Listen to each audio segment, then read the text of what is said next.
Hello Total War Gamers, my name is Deacon and welcome to my Total War channel.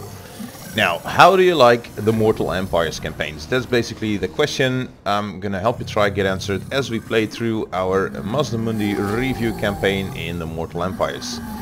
And we're gonna have loads of battle, lots of fun. Also do check out the links in the description to all my other review series, because I'm doing the same for the other three races, both in the Vortex and in the Mortal Empires. So if indeed this is the kind of content that you enjoy, I mean to say interactive discussion type of content where we review the gameplay basically, and not in a single rating episode but in a series, then do subscribe and hit the bell button and you'll be notified whenever there's a new update in any of my series. And well, right now is a good time. And as a little introduction to myself, I've played the Total War series since its inception with Shogun 1 in the year 2000, and since then my estimate is that I've easily clocked over 10,000 hours in this series as a whole. There's no way to calculate because I started out playing CD-ROMs of course, and it's only in Steam that you can see collections of hours, but yeah, there we are. But you can trust me as a veteran to point out the things in a Total War game that you'd like to consider for your own gameplay. So I'm sure if you stick around to the end of this video, you'll be able to decide for yourself whether or not you want to play Mortal Empires and how you feel about many different things. And I'm going to ask you all at the end of the video. So do participate in the review of the campaign. Be interactive. That's one of my reasons for doing a review campaign, is to create an opportunity to actually discuss more in depth rather than throwing a single video at you. And I'm not just simply giving you my opinion, I will give my considerations here and there, but ultimately the judgment is yours. Now, if you're already playing Mazdamundi, put a comment down below, let me know. Also, if you're a veteran of the Total War series or the Warhammer or both, kind of creates a viewpoint there. And I haven't played any of the Lizardmen in the Mortal Empires yet, so it is as new for me as it is to you, if it's new to you that is.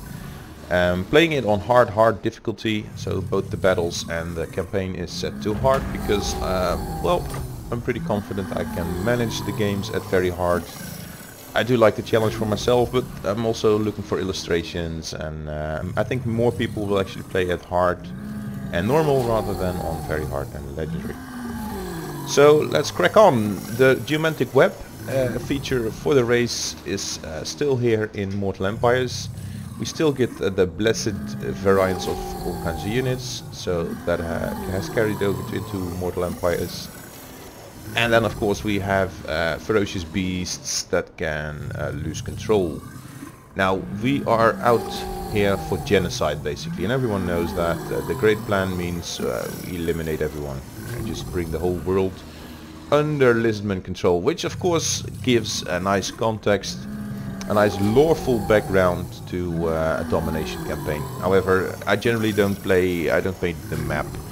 I create my own goals, and once I've reached them, once I have a feeling I'm on top of the game, then the challenge is gone for me, and I sometimes have my own house rules or house goals that I need to complete with, and they may extend over a campaign victory or they may come well before a campaign victory, but I create my own game in that respect. I also have a couple of mods slapped on that are mostly cosmetic, and if they change the gameplay they apply both to players and AI, so there's no unbalance there, but we'll get into that later. There's the construction cost discount for star chamber buildings, Pit Mazdamundi. Rights cost 30% less, so I couldn't care less. And then we have one more priest capacity for Slan Mage Priest, Mazdamundi himself being second generation Slan. There's minus 50% upkeep for Temple Guard units in the Lord's armies, so we should try and benefit from that. Now, let's crack on. There's no longer a campaign introduction, but we do get the flyover with the advisor. Lord Mazdamundi, most powerful of all living mage priests, has decreed that the time for inaction is over. While the followers of the ancient enemy muster in the far north, Axolotl must wage war upon all, both warm and cold-blooded. We bring discordance to Mazdamundi's interpretation of the Great Plan. Now the younger races squandered the old one's bounty, now order shall be forced upon them. Blessings to you, Lord of the Solar City. Your domain is prosperous and powerful. Yet the same cannot be said for all realms of the younger generations. Many temples have fallen to ruin, or to invaders from afar. Look at the changes. In the absence of a unified presence in Lustria, warm-blood trespassers have come. As the Great Plan ascribes, do not tolerate their presence.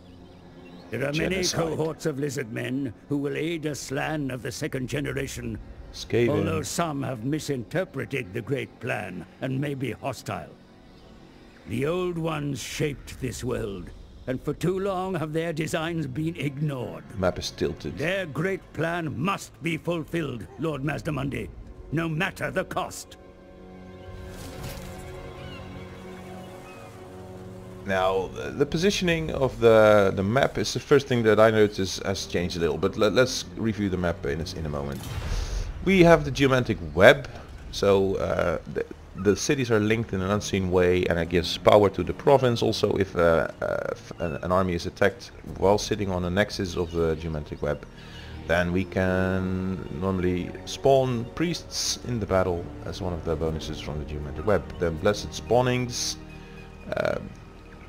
They're like, yeah, area of recruitment, but campaign triggered recruits. Special conditions will spawn special units. Then learn more about Lizardmen. We have Winds of Magic, strong magic users, ancient race, and astromancy stance.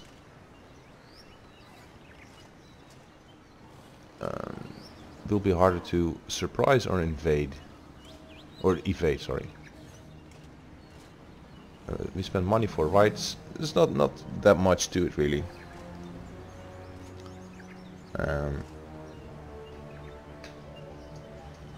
And we can get feral Bastiladons, Stegodons and Carnosaurs through rights, and they cost money, so that's basically just a quite simple recruitment feature basically.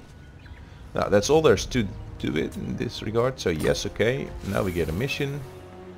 3 cities occupied, looted, razed or sacked, and then we get 2k in terms of rewards. Now if we turn about the map a little bit, then it looks more like the map we're used to, but then still is different. Because there used to be 2 New World colonies sitting here, and 2 Skaven settlements over there, and then something for the taking in the middle here. Now this is our city, Hexuatl. We can expect some Skaven to be in the area as well. And this is some very nice architecture. This is like a spaceship ready to take off. But yeah, we can upgrade our settlement, and we will. And let's take a little moment to review the building browser. We don't have like a food economy or well, slaves or peasants or any of that. Now we do unlock technologies with different buildings. So the tablet of spawning is unlocked by where were we again? Come on, by this one. Oops. So we should be building it. It also gives growth and casualty replenishment. So the game obviously wants us to build that. So it's simple. We have 6 units here and 7 units here. So we're already at war with them. So we're being fed a very easy first victory. However, let's draw in our Scar Veteran and take him into battle. And here we go. And he's retreating. but we're still gonna fight him anyway.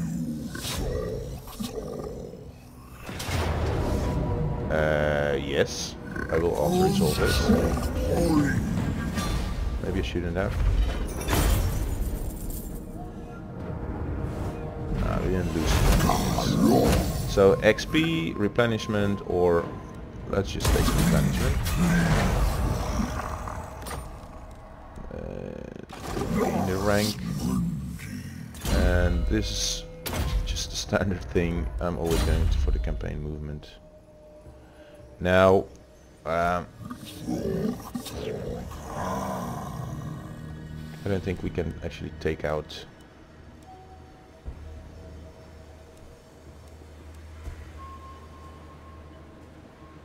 Can I recruit here? No. So we're gonna head back to our own province.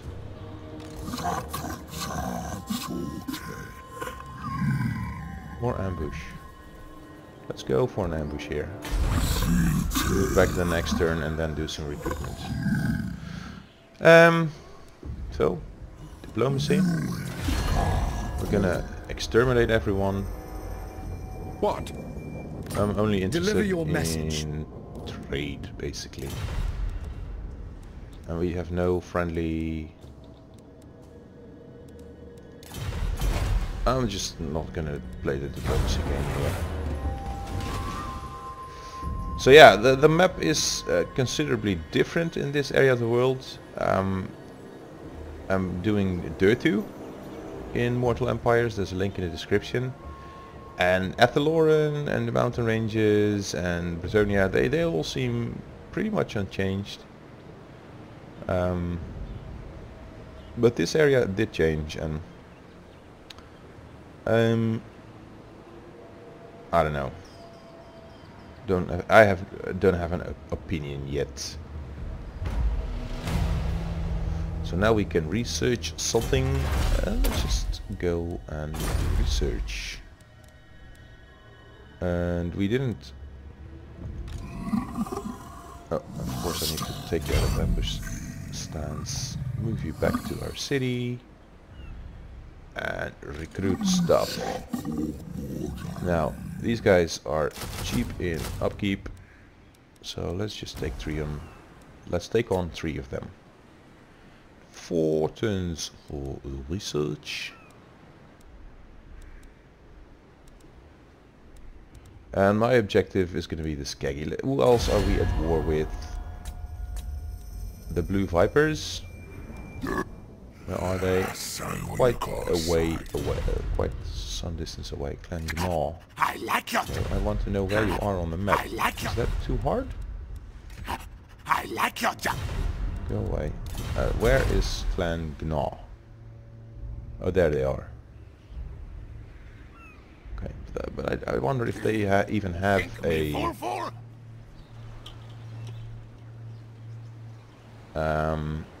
would they have a settlement? That's probably their main settlement. Anyway, we are recruiting. I think it's good to have some starting enemies. However, they were like strength rank 100 something, so I'm supposing they are very weak. Now there's something I need to address in terms of mods. I have enabled a mod that removes the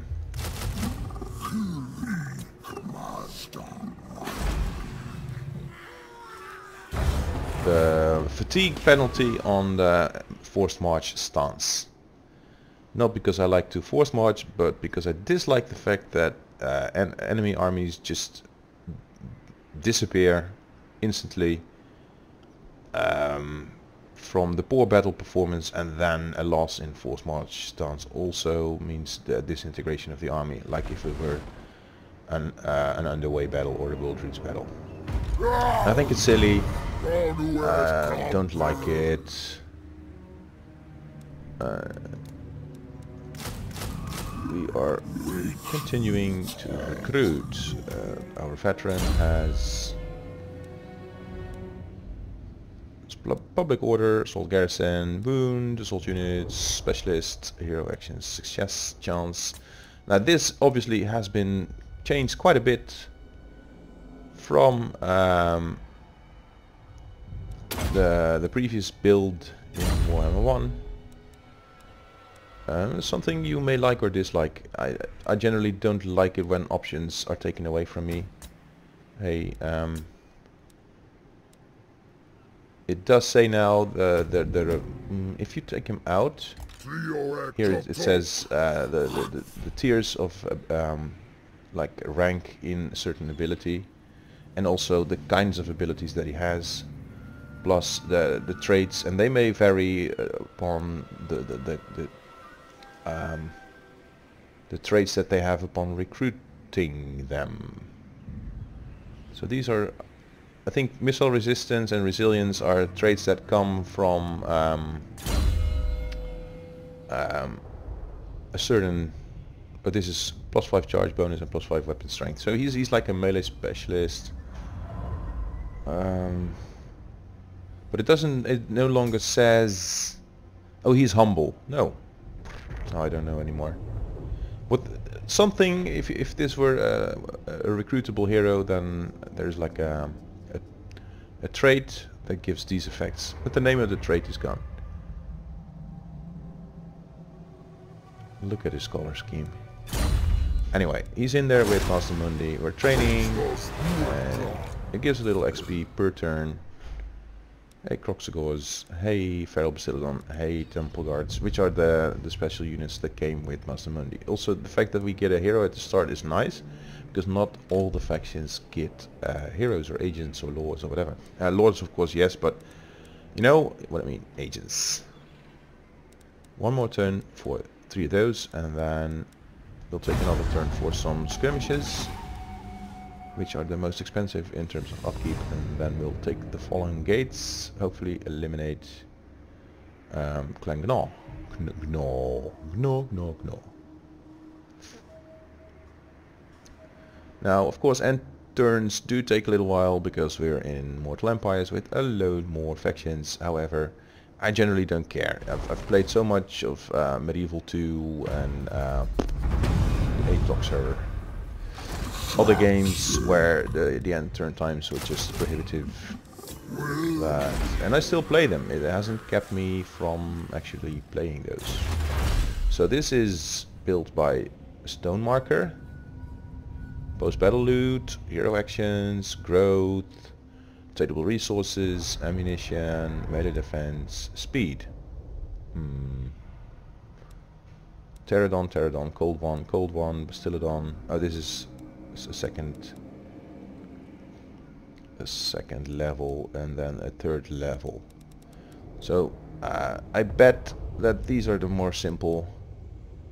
Skink recruits, Saurus, leadership. Oh, these are nice. Leadership +3 and campaign movement range +10. So we should probably unlock this next and build the stone marker. Now, what is the stone marker? It's obviously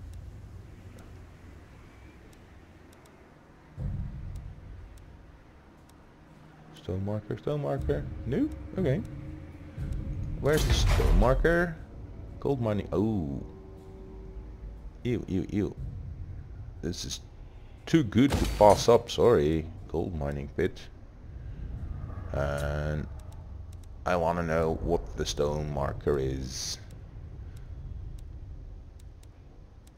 I would expect that to be something simple, but could be just me. Gold 1 case, Pterodon hatchery, weapon crafters community, sacrificial altar of the Sotek, blood shrines of Sotek, crimson pyramid of Sotek. You can see a mod at work here which changes the building icons. Shrine, temple, ziggurat of the old ones, pyramid of Itzel, beast lair, corral arena, and pyramid of Itzel. Okay. Scrying pool, star chamber, 3k, which is cheap for us because Mazdamundi. Insect breeding farm, meat storage hall, skink favelas, skink barrios, Croxagore labor district, Cold One Monument, Grand Plaza, Floating Gardens, Geomantic Pylon, Geomantic Spire, Geomantic Locus. I don't get it anymore. Where is the thing?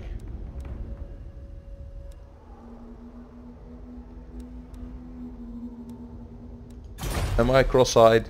I need to build a stone marker. Oh, there has to be a stone resource in the region, and obviously it's not this region. Then Scrying Pool. This is all about heroes, and I don't really care. Grand Plaza, but that's way too far up in the chain. Where's the Grand Plaza?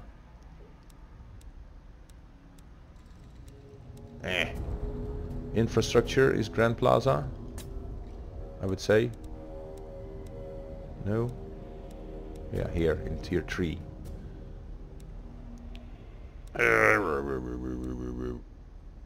You know, public order is always good. So let's go for some public order. We have some income, some growth here, and some public order. A little bit of everything. Recruitment in the next tier, that's gonna settle itself. But now our money is spent, and we're recruiting our last units here, and then next turn we can go on the attack. Takes a little preparation, but then you have something.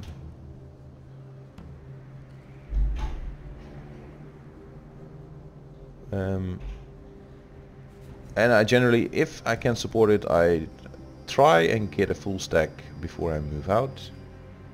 Sometimes if I'm threatened, I will recruit a second lord to defend my capital, depending on the strength of the garrison. So we are moving out regardless.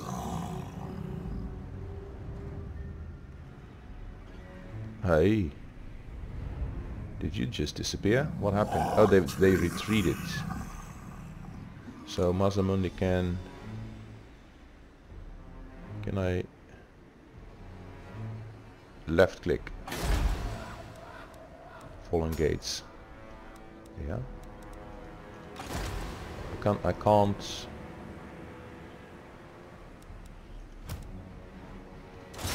Scout rooms costing 5550, Skaven revealed. Alright. Now no surprise there. Can I get into training? Yeah, but next turn. Enforcer of order, thick-skinned, melee attack, or leadership. Let's go for Skaven. How much of Skaven will we face? I'll take the Skaven buff. It's at least useful now.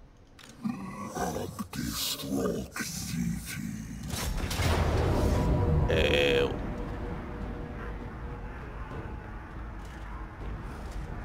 This is supposed to be very easy, and usually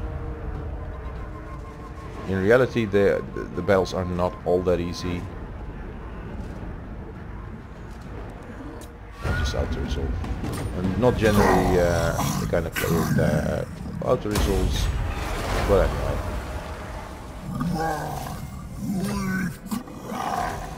And they've kind of punished us with this king cohort, but it's so easy. Now leadership is a thing. +5 leadership in our close by. That's too good to pass up. But then we're gonna go for stuff like magic, because Mazdamundi is such a strong magic user. Can't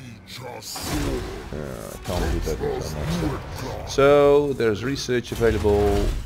Nothing else to do save for the next level of technology. And we can go for more growth here, and we can demolish this building because we have it there. Nice. So the Maku peaks are not in our province, so we're gonna try and eliminate this last army here, and then move back, head for the Skaggy, which so far if you don't mind me saying, this is a rather easy campaign.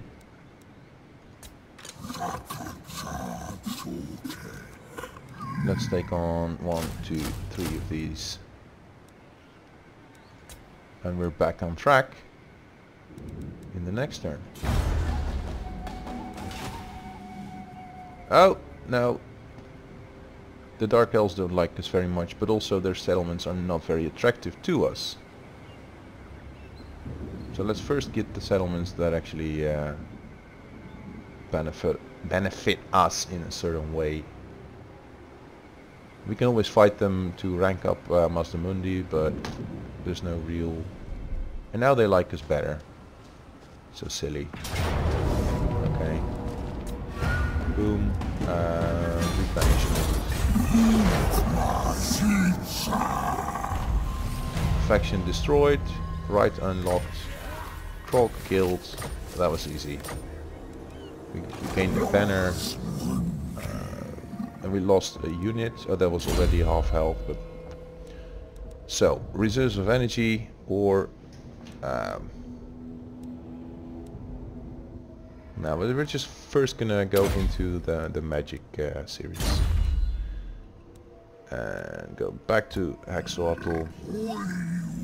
And my faction movement is gonna be the fastest because I don't want to wait that long. Oh, here is ticket.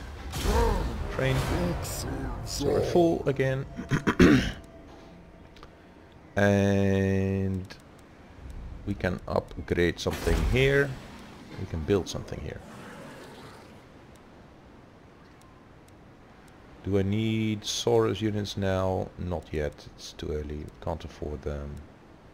Advanced military is just not available, but we can go for skink favelas. Let's do that for now. And keep the population points until we get tier 3. Oh, we're only getting 1 extra slot at tier 3. That sucks. That's kind of sucky. So then I might as well take this. Usually this is 2 slots. But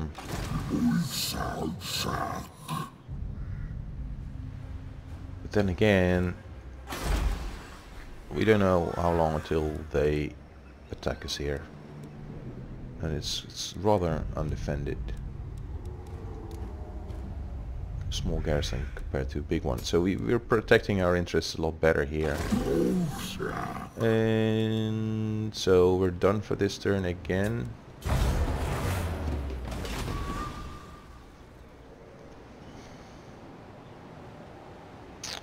So next turn we're just gonna march straight for the Skaggy and vaporize them. Then take Ziggurat of Dawn.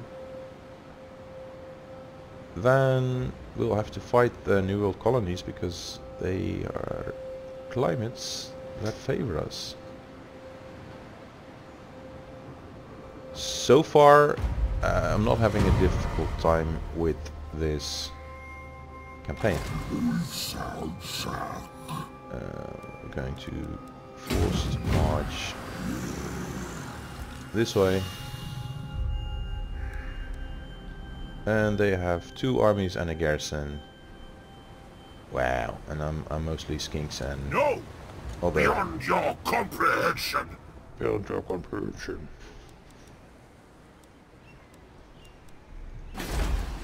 Alright. Yeah, I'm saving my surplus points for 5 turns and then upgrade the capital.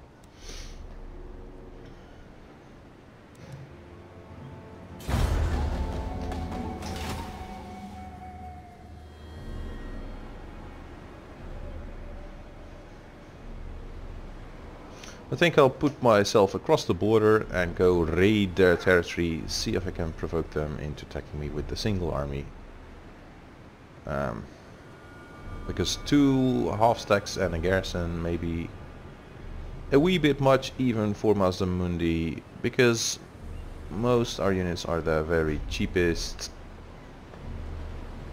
He's going to be smart about it. Yep, he's going to bring 2 armies. And we're going to have to defend. Ooh. I cannot withdraw. I do have a banner. And standard of discipline is going to be put on.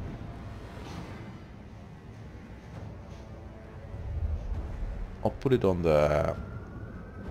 Does it even work? What does the standard of discipline do? +4 leadership. It's already quite high for the Feral Bastillodon. It's gonna rampage anyway. This is also already very high. Saurus Warriors also have high leadership. I'm gonna put it on the Feral Bastillodon. Or my melee specialist. Or Mazdamundi himself. Let's do that.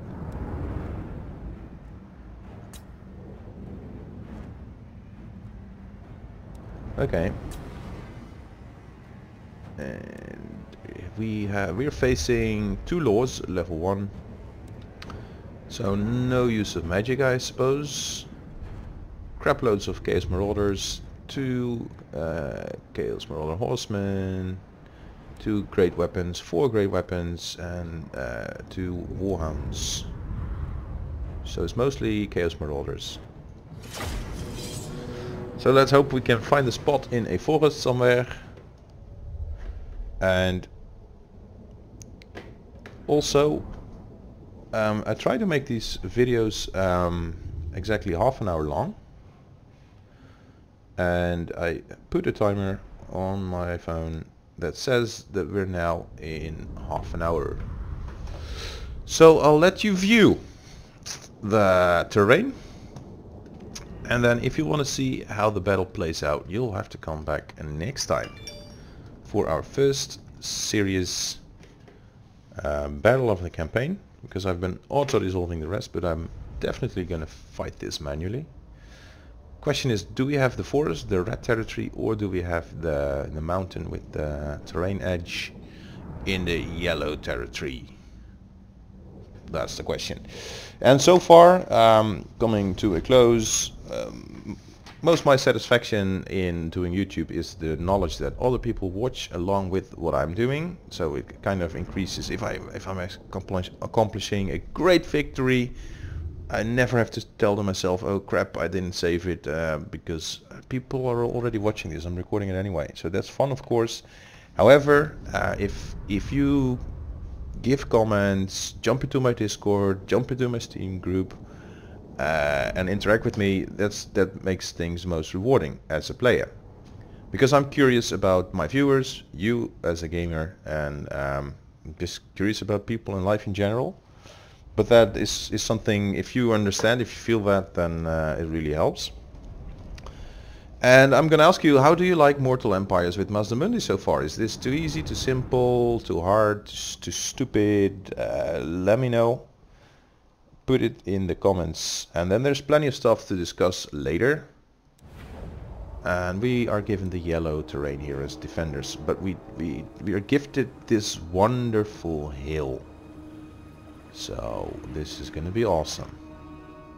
We're going to fight for that hill there, and there's a river just down below, which is going to slow down their advancement. So I'm going to probably sit at the edge of the river, at the edge of the mountain, cover my flank here with some cheap units.